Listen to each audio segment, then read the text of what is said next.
नमस्कार दोस्तों, अप्रहेंशन of arrest, गिरफ्तारी की आशंका। तो किसी व्यक्ति को गिरफ्तारी की आशंका कब होनी चाहिए या कब होती है? फ्रेंड्स, किसी भी व्यक्ति को एफआईआर रजिस्टर्ड होने से गिरफ्तारी की आशंका नहीं होती है। उस व्यक्ति को गिरफ्तारी की आशंका तब होती है, अप्रहेंशन ऑफ अरेस्ट तब होता है जब कोई ऐसा ऑफेंस हो जो नॉन बेलेबल हो, अजमानती प्रकृति का हो। उसी सिचुएशन में ऐसे व्यक्ति को गिरफ्तारी की आशंका होती है कि पुलिस उसको के द्वारा उस व्यक्ति को गिरफ्तार किया जा सकता है।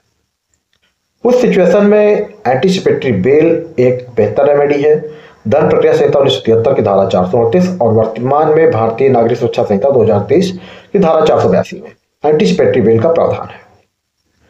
कोई भी व्यक्ति जिसके को यह आशंका है कि इसकी गिरफ्तारी हो सकती है किसी ऐसे ऑफेंस में जो नॉन बेलेबल है, तो एंटीसिपेटरी बेल के लिए अप्लाई कर सकता है सेशन कोर्ट के समक्ष या हाई कोर्ट के समक्ष। लेकिन प्रैक्टिकली ये है कि भाई पहले आप सेशन कोर्ट के समक्ष अप्लाई करेंगे, वहां से रिजेक्ट होती है तो आप हाई कोर्ट के लिए अप्लाई करेंगे।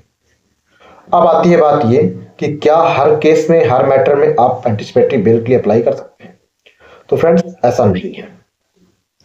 एंटीसिपेटरी बेल के लिए कुछ रिस्ट्रिक्शंस हैं, जैसे कि वर्तमान में भारतीय नागरिक सुरक्षा संहिता 2023 की धारा 482 में यह रिस्ट्रिक्ट किया गया है कि भारतीय न्याय संहिता की 2023 की धारा 65, यानी अगर कोई व्यक्ति किसी 16 वर्ष या 12 वर्ष की कम उम्र की लड़की के साथ अगर या गर्ल के साथ बलात्कार करता है तो ऐसे सिचुएशन में वो एंटीसिपेटरी बेल के लिए अप्लाई नहीं कर सकता है। ये रिस्ट्रिक्ट कर दिया गया है। ऐसे ही धारा 70 की उपधारा 2, जिसमें ऑलरेडी 18 वर्ष से कम उम्र की किसी भी बालिका के लिए, फीमेल के लिए अगर आप गैंगरेप होता है उसके साथ, तो ऐसी सिचुएशन में आप एंटीसिपेटरी बेल के लिए अप्लाई नहीं कर सकते हैं। महत्वपूर्ण बात यह है कि अगर आयु एज उस फीमेल की 18 वर्ष से कम हो गई तो भाई स्पेशल एक्ट प्रोविजन यानी पॉक्सो भी लग जाएगा उसमें, फिर तो और भी टफ हो गई। तो इन आरोपों में आपको रेगुलर बेल के लिए अप्लाई करना होगा। अब कुछ महत्वपूर्ण बातें। दंड प्रक्रिया संहिता 1973 की धारा 438, ऑलरेडी इसमें भी प्रोविजन था कि कुछ एक्ट में आप एंटीसिपेटरी बेल के लिए अप्लाई नहीं कर सकते, और वर्तमान में भी यह व्यवस्था दंड प्रक्रिया संहिता 1973 के बाद भारतीय नागरिक सुरक्षा संहिता 2023 में भी लागू है। कारण एक बता देता हूं महत्वपूर्ण, एक बहुत ही विशेष जानकारी।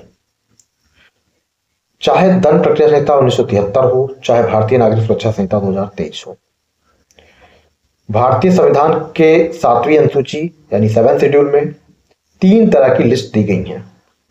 संघ सूची, यूनियन लिस्ट, स्टेट लिस्ट यानी राज्य सूची, और समवर्ती सूची, कॉन्करेंट लिस्ट।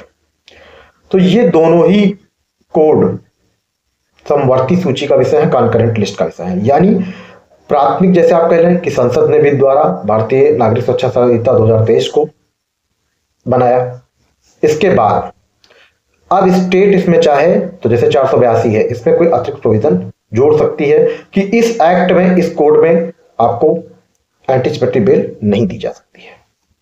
जैसे उत्तर प्रदेश में ड्यूरिंग इमरजेंसी 1975 में धारा 438 का जो प्रावधान था वो समाप्त कर दिया गया था। उसके बेनिफिट्स यहां नहीं मिल रहे थे।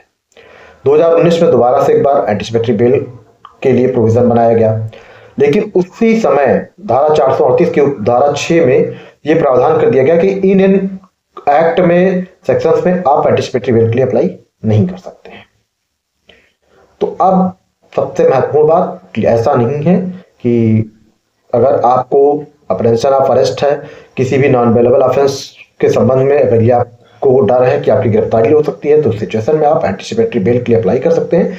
लेकिन जो ऑलरेडी रिस्ट्रिक्शंस होंगे उस स्टेट में, क्योंकि कॉन्करेंट लिस्ट का विषय है, तो उस सिचुएशन में आप उस ऑफेंस में एंटीसिपेटरी बेल के लिए अप्लाई नहीं कर सकते हैं। ये स्टेट टू स्टेट वेरी करता है। हर स्टेट में एंटीसिपेटरी किसी भी प्रोविजन में ऑलरेडी कुछ भी इंसर्ट किया जा सकता है, क्योंकि कॉन्करेंट लिस्ट का विषय है। तो फ्रेंड्स, जैसा कि भारतीय नागरिक सुरक्षा संहिता 2023, भारतीय न्याय संहिता की धारा 65 और धारा 70 की उपधारा 2 के अंतर्गत आपको एंटीसिपेटरी बेल का लाभ नहीं दिया जा सकता है। तो ऐसे ही किसी भी स्टेट के द्वारा अगर कोई प्रोविजन उस पर जोड़ा जाता है 482 बीएनएसएस में, तो उस सिचुएशन में आपको एंटीसिपेटरी बेल का लाभ नहीं मिलेगा। तो आज के वीडियो में बस इतना ही। नई जानकारी के साथ नए वीडियो में फिर से मिलते हैं। जय हिंद, धन्यवाद।